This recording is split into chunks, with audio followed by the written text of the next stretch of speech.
To our job seekers, partners, guests, all companies na nag-join sa ating job fair today, good morning. To our best manager, Ms. Parisa Capugos, to Ma'am VP of Dole. Thank you, ma'am, for making SM as your venue for this job fair.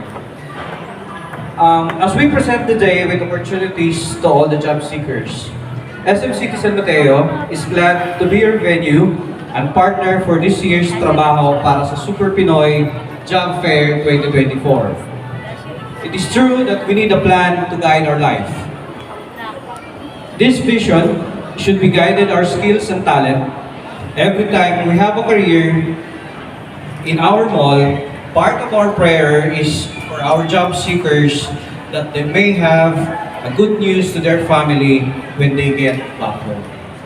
Meanwhile, the work of managing ourselves never stops. It is procedure that comes from self-development and learning.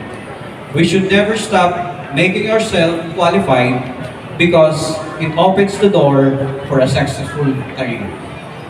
Having said that, SM City San Mateo is honored to be part of your job-seeking journey, and we will always be glad to partner with local government units and education institutions, and of course our companies that are present here for a better life of the communities. Thank you very much.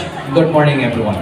Good morning, everyone. So, of course, isang pinagpalang umaga po sa pamunuan po ng SM na masigasig po sa pag-coordinate sa aming tanggapan para po maging posible itong ating job fair ngayong araw na ito.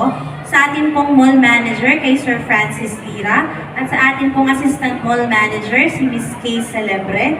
Ngayon din po sa atin pong masipag na HR officer si Ms. Valerie Baldovino Laksamana at ang buong pong SM City San Mateo team. Ganon din po, pagbati rin po sa atin pong mga kasamahan mula po sa Department of Labor and Employment. Kasama po natin sila ngayon. Sa panguna po ni Ms. Vicky Natanawan at kasama po ang aming provincial coordinator si Ms. Sandra Colianan. And of course, I would like to also acknowledge the presence of Ms. Ami Velasco and the whole SSS team, Ms. Valerie Liwanag and the Pag-ibig team. Of course, the company representatives and the job seekers, isang magandang umaga po sa ating lahat. So on behalf of our Honorable Congressman Jojo Garcia who joined us earlier today, and of course our Honorable Mayor Omi Rivera, we want to express po sa ating lahat na ang activity at programa pong ito ay ginagawa po natin dahil gusto po nating mapalakas at mapataas ang ating employment rate dito sa bayan ng San Mateo. Dahil po kami ay naniniwala na kapag po ang mga mamamayan natin or mga citizens natin sa isang bayan ay may trabaho, ito po ay susi para mas tumaas po ano yung standard of living ng mga tao sa ating bayan. Ayan. So, sabi nga kanina ni Kong Jojo, di ba? Kung lahat tayo may trabaho, hindi lahat makakailangan ng ayuda, hindi lahat aasa sa ayuda. Kasi meron na po tayong sarili nating pinagpupuhanan. Di ba po? So, again, maraming salamat po and of course, good luck po sa ating mga job seekers. Nawa po maraming magkaroon ng maraming hired on the spot ngayong araw. Kaya nakinakausap ko po yung mga companies. And sana po makakita po tayo ng mapupusuan yung mga aplikante na suitable po sa mga job vacancies ng inyong kumpanya. Muli maraming salamat po at magandang umaga po sa ating lahat.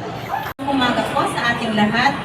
So sa ating kagalang-galang na congressman, kanina po andito siya, si Congressman Jojo Garcia ng 3rd District San Mateo, at yung ating si Chief of Staff, si Attorney Ferdinand Rivera, at nagpapasalamat din po kami unang-una po sa mga SM San Mateo. Actually po, ang job fair po na ito ay hinahandog po namin sa 3 sites po ng SM. So ito po yung main event, ang San Mateo SM, and then po meron tayong ginagawang job fair din ngayon sa SM Taytay and SM Cherry. Ito po yung natatagpuan sa Antipolo City.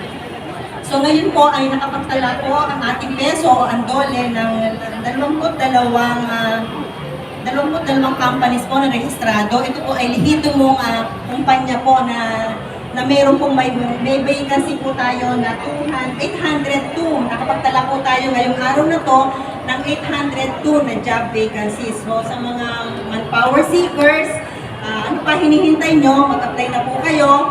At yun po naman sa ating mga manpower seeker, nakikiusap po kami sa inyo. Medyo baka pwedeng luwagan nyo po yung natin.